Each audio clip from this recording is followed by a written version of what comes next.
Signal V9 arrived before the receiver heard it. Transmission from terminal N. The signal before the silence starts in listening post 7, not in a legend. Operator Mara is doing a job that should be boring, and a warm receiver dial makes the first normal sentence impossible. At listening post 7, routine still exists. The overnight job is routine.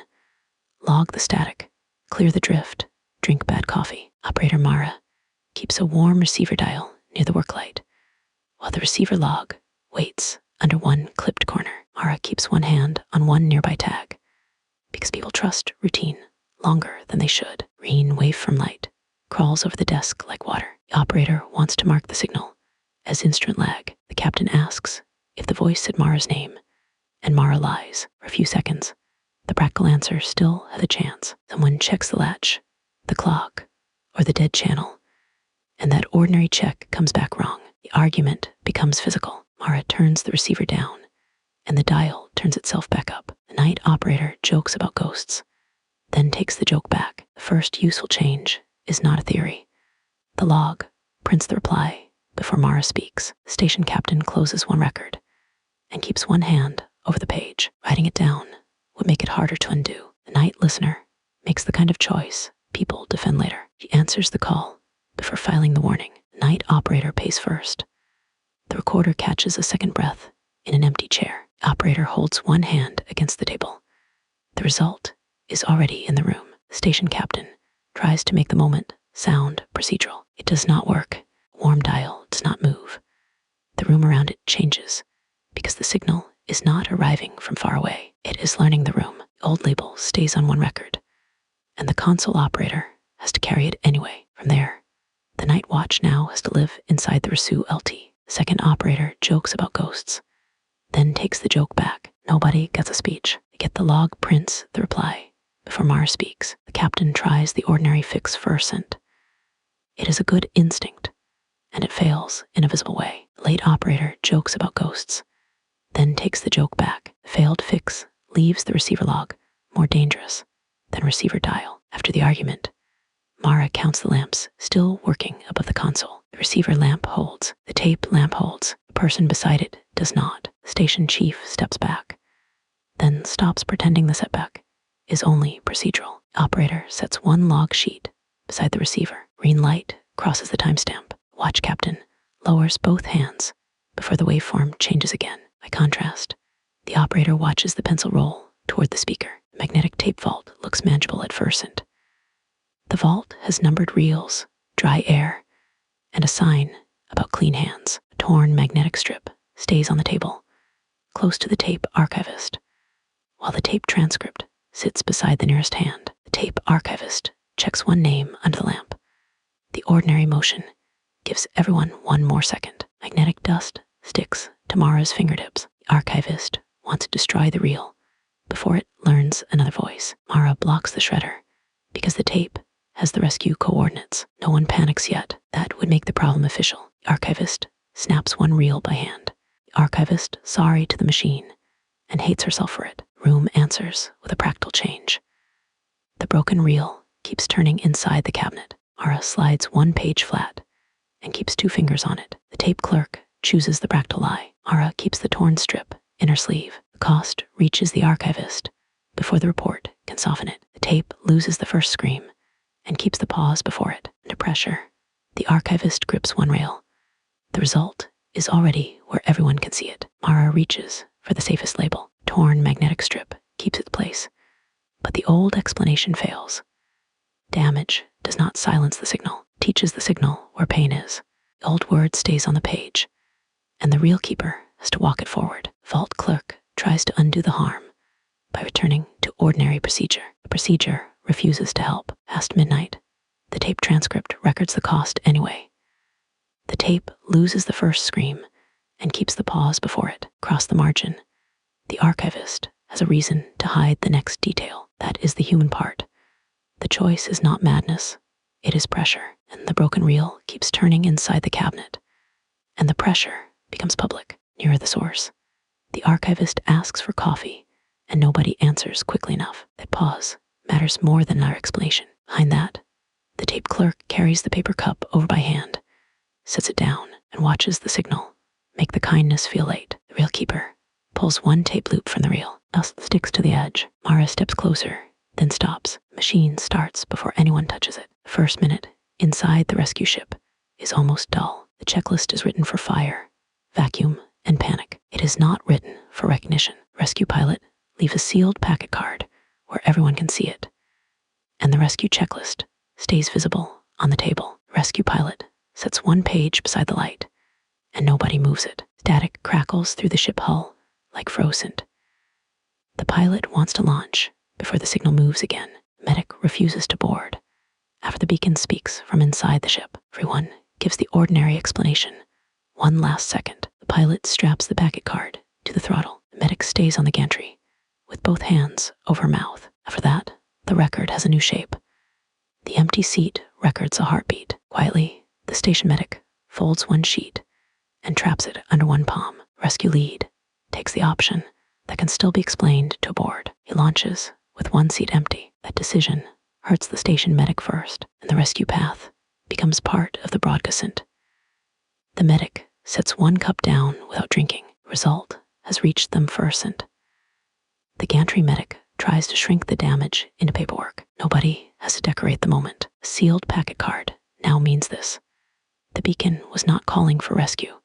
It was rehearsing the rescue. The old name stays under the clip, but the launch pilot can no longer trust it. The ship medic keeps moving, because stopping would become an answer. After that, the beacon was not calling for rescue.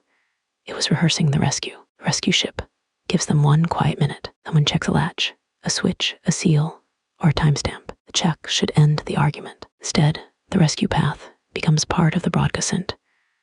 The mistake is practical. The empty seat pilot flips the breaker before the tape finishes. The post medic notices, reaches for the switch, and leaves their hand there too long. The medic grips the console with both hands. Static crawls under the switch plate. The pilot cuts one breaker, and the room stays lit. The gantry medic reads the dark panel twice. The antenna field gives them a normal surface to hold on to. The field is all bolts, ladders, red mud, and wind. The antenna report rests where nobody can pretend not to see it, while the relay technician keeps one hand near a cracked antenna fuse.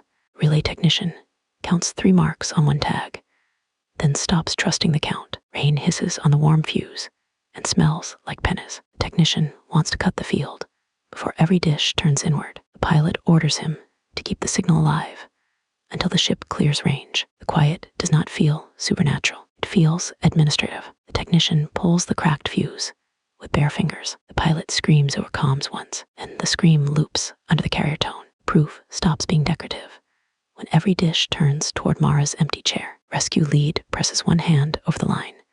Nobody wants read aloud. Relay tech picks the answer that protects procedure first, and he kills the exterior relay and traps the signal in the station. The result is immediate for the launch pilot. The antenna report points at the room instead of the sky. The empty seat pilot puts one palm on the glass.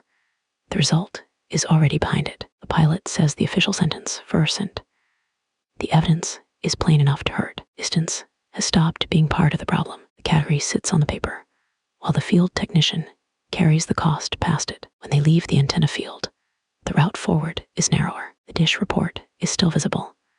A cracked antenna fuse is still closed, and the rescue lead has paid first. The launch pilot understands the cost before the senior people do. Nobody calls it revelation. They are too busy deciding who has to touch an antenna fuse next. Nobody has a speech ready. The empty seat pilot untangles one headset cord and keeps looking at the floor. Field tech lowers their voice because quiet is easier to survive than certainty. The technician pushes one paper cup across the desk. The pilot does not drink. Headset slides when the receiver wore MS. The rescue lead answers with a mouth that will not stay dry. Nothing in the acoustic booth announces itself as history. The booth door is padded, heavy, and supposed to make silence measurable. A dead headset remains the only thing nobody wants to move, while the breath isolation file lies flat in the working light. The post lead steadies one hand on the desk. Routine holds for another breath. The foam smells of dust, sweat, and old electricity. The captain wants to prove Mara is contaminating the sample.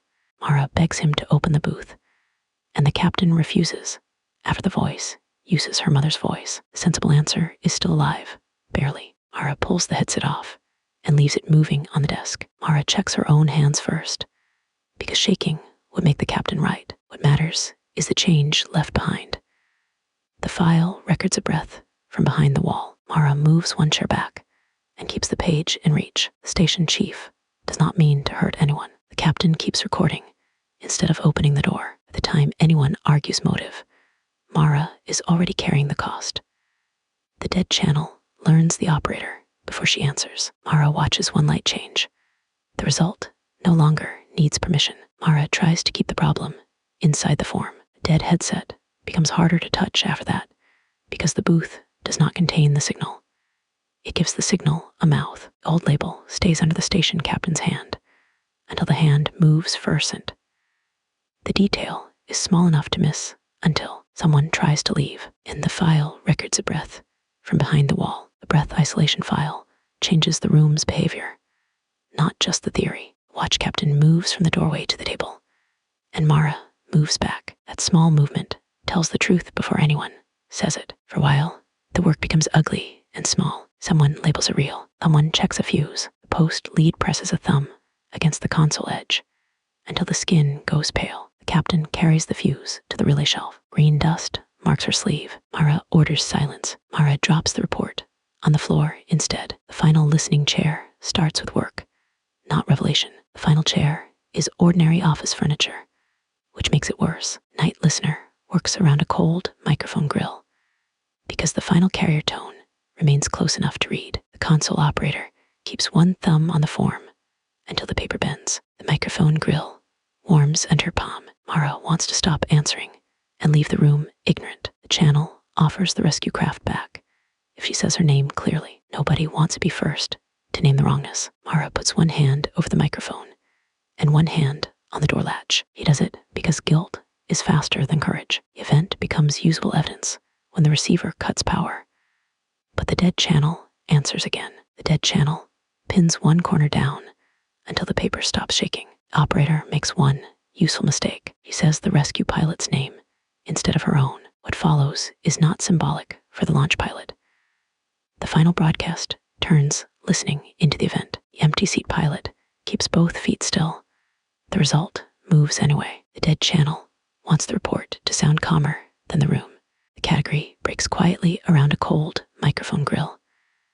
The signal was not a warning from the disaster. It was the disaster learning how to speak. The old word remains on the form, and the night listener has to sign around it. Decision is not bigger. It is meaner. The console operator can protect the report or protect the pilot. And the room has already made both choices expensive. The rescue lead reaches for microphone grill as if it is only evidence. It is heavier than the story anyone wants to tell. By the time the receiver cuts power, but the dead channel answers again. The old version of events is no longer usable. The dead channel tries to file the first accept a log. Mara blocks the console, not dramatically, just enough to make the lie wait beside the tape. The operator presses one palm over the microphone grill. The dead channel reaches for the switch. Launch pilot blocks it with both hands. The lamp goes red behind them. The station chief asks for one more check because fear sounds better in procedural language. The night listener allows it. The result is worse because the signal is not arriving from far away. It is learning the room. The console operator sets one log sheet beside the receiver. The night watch watches the pencil roll toward the speaker. Junior technician drops a pencil and apologizes as if that is the problem. Second operator kneels to pick it up, then stays there because standing would make the next call real. Another object will not change anyone. Consequence will. The tape loses the first scream and keeps the pause before it. The archivist reacts first, and that reaction changes what everyone else is allowed to deny. Vault clerk pulls one tape loop from the reel. The empty seat pilot holds the table edge, while the ship medic reads the line again. Nobody is enlightened by it. They just understand who is to stay in the launch craft when the door closes. The post medic grips the console with both hands. The medic reads the dark panel twice. After the argument, the rescue lead counts the lamps still working above the console. The gantry medic steps back, then stops pretending the setback